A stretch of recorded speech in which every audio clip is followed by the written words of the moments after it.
Welcome to That's Good Football. I'm your state-appointed host, Brandon Perna, and it's my favorite time of year. Yes, partially because the NFL season is less than a week away from kicking off, but also because I get to do my annual episode about the NFL players that were arrested during the 2014 offseason. This year's total is 34. Well, I'm pretty sure it's 34. As a state-appointed host, you can't expect me to have the bandwidth to double-check all my figures.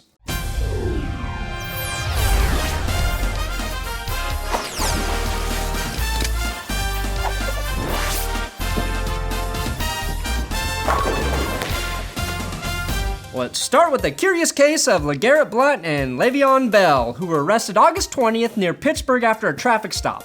Blount was arrested on marijuana possession charges, and Bell was taken to the hospital where they drew his blood and charged him with driving under the influence of marijuana? I personally dismiss this case. Jacksonville's wide receiver, Justin Blackmon, was also arrested for marijuana possession, and he is now currently suspended indefinitely as he previously served a 4-game suspension for violating the NFL's substance abuse policy last season, which leads us to Josh Gordon. As most of you already know, Gordon has been suspended for an entire year by the No Fun League.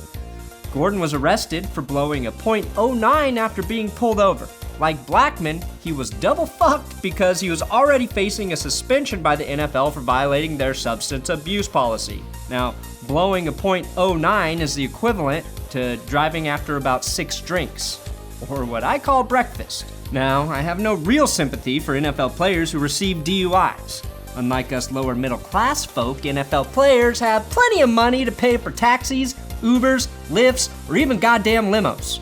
Hell, instead of buying a $200,000 car with your first NFL paycheck, buy a C-Class Mercedes-Benz for $35,000 and pay a driver $50,000 to drive you wherever you want to go for the entire year.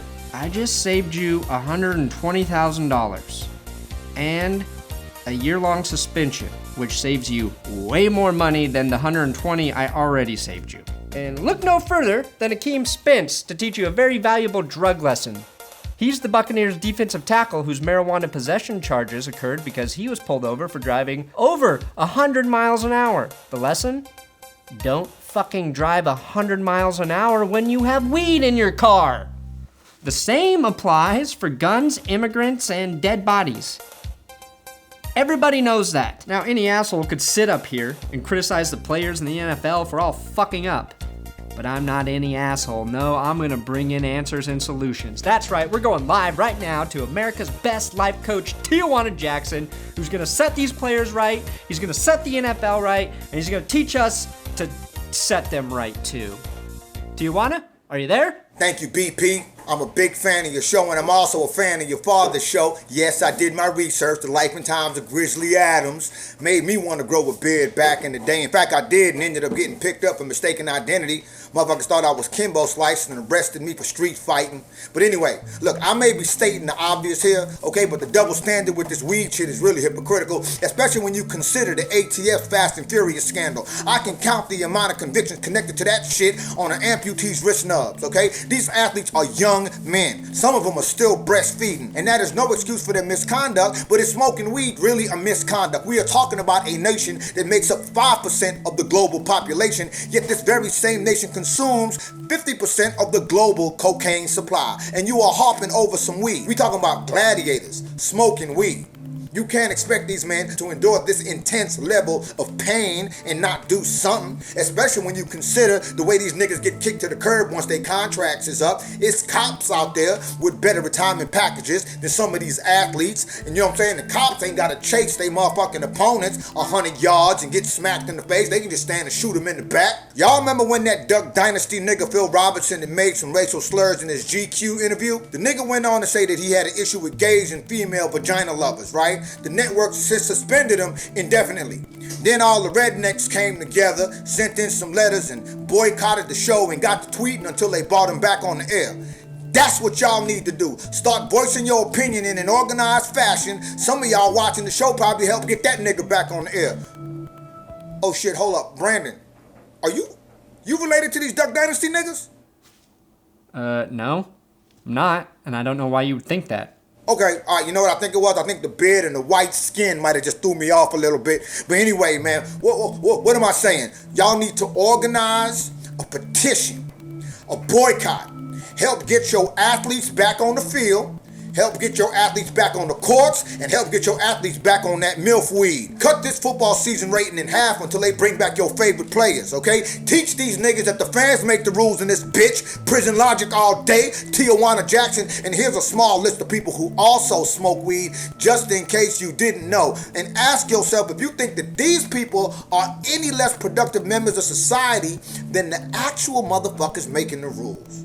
Phil Jackson, Oliver Stone, Oprah Winfrey, Martha Stewart, Michael Bloomberg, Bryan Cranston, Johnny Depp, damn Johnny motherfucking Depp, Andre Agassi admitted he was a fucking meth head, Ted fucking Perna, Maya Angelou, nigga Rand Paul, okay? Thanks, Tijuana. I totally forgot about Andre Agassi's methamphetamine problem. He still played tennis at an extremely high level, so, I guess no harm, no foul if you tell everybody after you've already retired.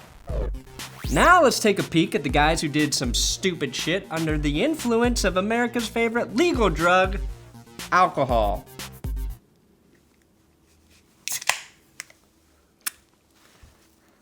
I was supposed to do that a lot more effortlessly.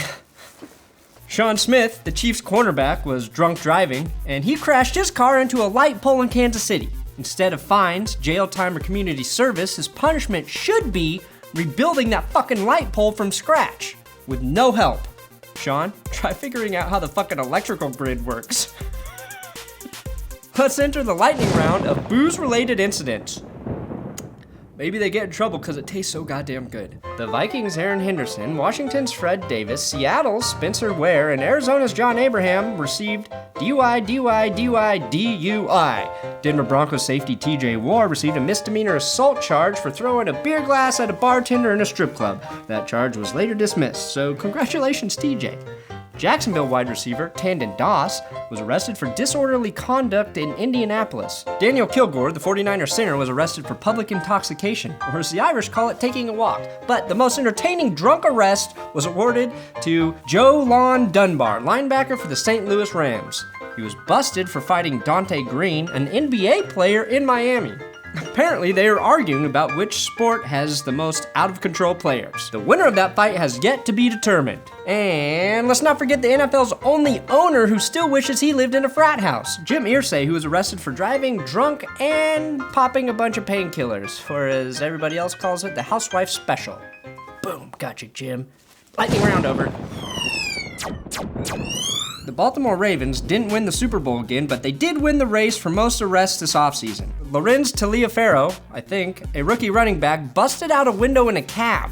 Offensive lineman Ja Reed got into a bar fight and was charged with 2 counts of battery in Key West, Florida. The real question is, how can anyone get that angry when they're in Key West? Dante Thompson, the Ravens receiver you've never heard of, was arrested for suspicion of marijuana possession in Florida. Police became suspicious when Dante pulled them over and asked if they knew where he could get some chocolate milk, honey buns, and a lighter, because that's stoner food. Ravens cornerback Jimmy Smith was arrested for disorderly conduct, but Ray Rice stole the show after infamously dragging his unconscious fiancée out of an elevator in Atlantic City, the place dreams go to die. His domestic violence charges have garnered him a 2-game suspension in the NFL, which Roger Goodell has recently apologized for to all of the NFL owners. This debacle has led to a policy change in which a player will now be suspended for 6 games for the first violent offense, and then they will be banished from the NFL for a second offense. Eager to test the waters, 49ers defensive tackle Ray McDonald was arrested this weekend on Sunday for domestic violence. This only leaves defensive end Greg Hardy of the Carolina Panthers, who is waiting a jury trial after already being convicted by a district judge for assaulting his girlfriend. The new policy in effect, Hardy will likely be suspended for 6 games. Then we have Orson Charles, a running back / tight end that played for the Cincinnati Bengals who was arrested for road rage.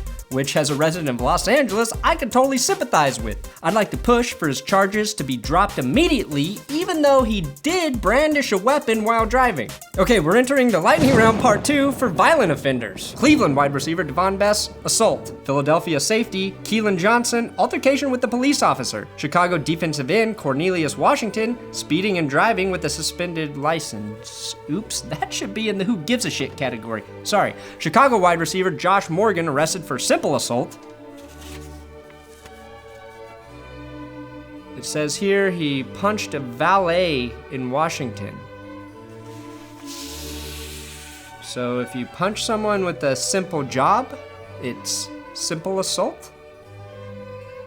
St. Louis cornerback Greg Reed arrested in Georgia for probation violation. Sorry, this should also be with Cornelius Washington in the who gives a shit category. San Francisco cornerback Chris Culliver got his money's worth with a hit and run in possession of brass knuckles, which he used to punch a bicyclist. In all fairness, bicyclists could be real assholes on the road. One of them told me to fuck off the other day. Whatever. Lightning round done. It just doesn't end. But now we're gonna get into the fun arrests. Unlike most people on this list, Marcel Darius didn't even need booze to make him do something stupid. After watching Aaron Paul in The Need for Speed, Darius did some drag racing of his own. He gave the movie 3 stars and 1 car crash, which is Darius's highest movie rating possible. He didn't stick around to tell the police what he thought of the movie, and he fled the scene of his drag racing accident. Good work, Marcel. Adewale Ojomo. I really gotta look up how to say these guys' names sometimes. Forgive me for saying it wrong. A Tennessee defensive end was arrested in a prostitution sting. Why are we still arresting people for paying for sex? Why should anyone be arrested for something we can all do for free? Well, sex is never really free. You can pay for bottle service all night and then maybe fuck someone for free.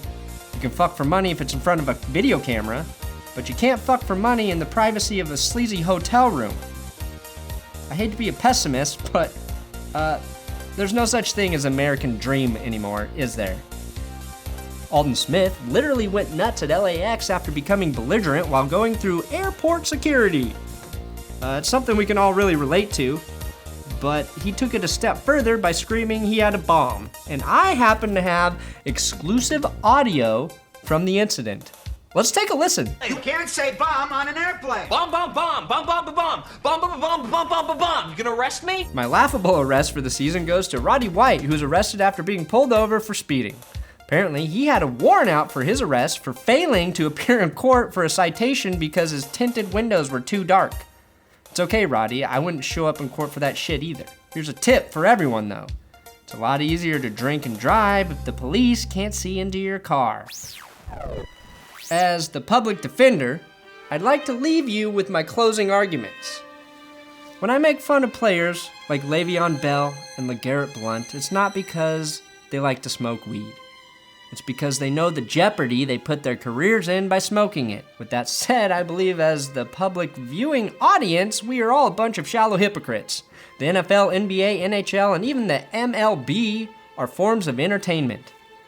They're sports, but for our purposes, they are entertainment, and we love to tear apart and judge athletes who get into trouble for smoking weed or drinking too much. Yet, we all applaud fucking rock stars and actors for doing the same thing. Hell, most of us do the same fucking thing every weekend and during the week. But movie studios and record labels don't suspend or fine their musicians or actors for smoking weed. If they did that, we'd only be left with Christian rock and the local news for entertainment, and that's not a world I want to live in. Remember, marijuana is not a performance-enhancing drug, so what gives any of the major sports the right to fine and suspend their players for something that isn't considered cheating the game? These are legal issues and should not play out on the field. They should play out in the court. Josh Gordon smokes weed, so fuck him, he's an athlete. He should know better. Seth Rogen loves to get high, so applaud him and watch all of his movies. Snoop Dogg and Willie Nelson are icons that we praise for their openness about getting high. I think we are extremely judgmental because as sports fans, we invest a significant amount of our personal pride in how our team performs. If our team sucks, we lose all bragging rights. It's easy for us to become infuriated with star players when their mistakes threaten our pride. We need to cut that shit out and enjoy the game the same way we enjoy music and movies, with an open heart and an uncomfortable chair overpaying for drinks and snacks. As for the violent offenders and drunk drivers, I have no words of defense. We are all responsible for our individual actions, and there's rarely a logical defense when you hurt another person or put other people's lives in jeopardy by driving drunk.